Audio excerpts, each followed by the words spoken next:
When it comes to exiting your business, selling out of your business, there's a few options that you might want to consider. So I'm going to just address a few of those different ideas here today and give you a few of the pros and cons that we see with each of those ideas. So one of the first ideas is transitioning the business down to your key employees. And if you transition it down to your key employees, maybe you have a few people in there that would be great to take over your ownership interest. But typically what we have found is that key employees, they don't have a lot of money that they can just stroke you a big check.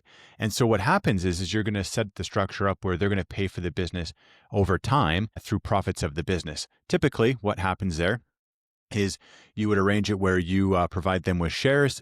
They give you a promissory note, and then as dividends get paid on those shares, they would pay off that promissory note to you.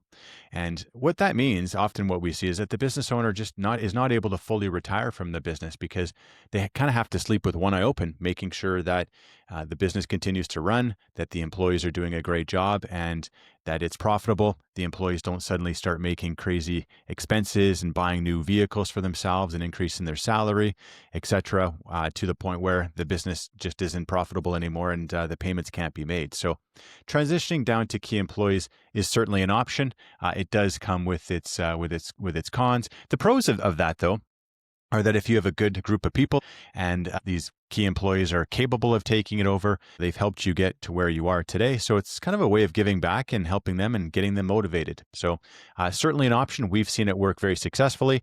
We have also seen it where it's not been super successful as well.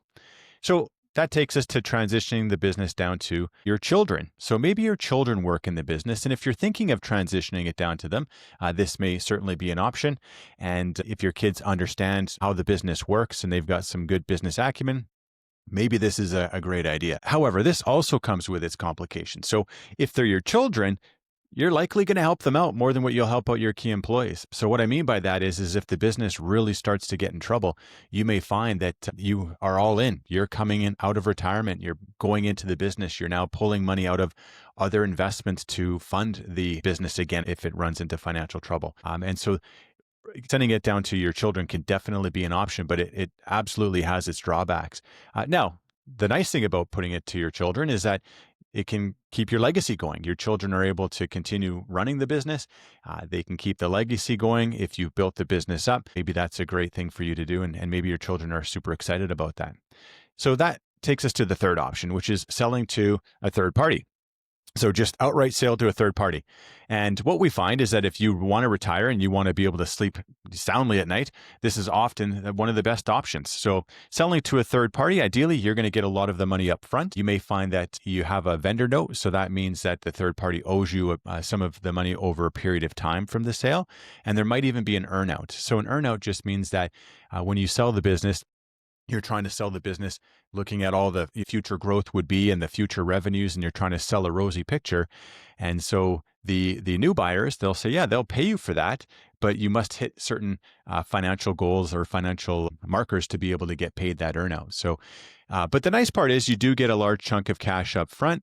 You're probably going to be required to work in the business for a period of time. Maybe that's going to be, for a few months. Maybe it's for a few years. And the less involved that you are in the business, the shorter that period of time will be, and likely the better that'll be for you, because we have found it can be very difficult if you're a business owner and you're used to running your own schedule for you to then become an employee working for someone else. So now, the advantage of selling your business to a third party, like I said, is cash up front. You're going to get all your cash up front, or a good chunk of it, and you are no longer involved in the day-to-day decision making. So, you may be helping them out from an employment perspective, but for the most part, someone else is taking it over. So that's the advantage. The drawback is, you're not passing it on to your key employees or your children. So maybe there's a bit of resentment there. Maybe especially if your kids or your key employees planned on taking it over, maybe they have some harsh words for you. Maybe they're not too happy. And maybe they don't stick around. Right? You may find that they don't stick around for being continued employees of the company for the new owner. So that can cause a real problem. So you can see that planning for all of this stuff is really important in advance. Just having conversations with your team, having conversations with your children and with your spouse, and just understanding what is the best option for you. And also speaking with your advisory team, making sure that they're involved in helping you make good decisions. And the way to do that is making sure that they understand you and your situation, your goals and your objectives. And then from there, just listening listening to the feedback and making decisions accordingly. So I hope that you found this helpful. If you want to learn more about us, check us out at 3wealth.ca. Our wheelhouse is helping business owners who are within 5 to 10 years of selling their business or they have recently sold. So take care. Thanks.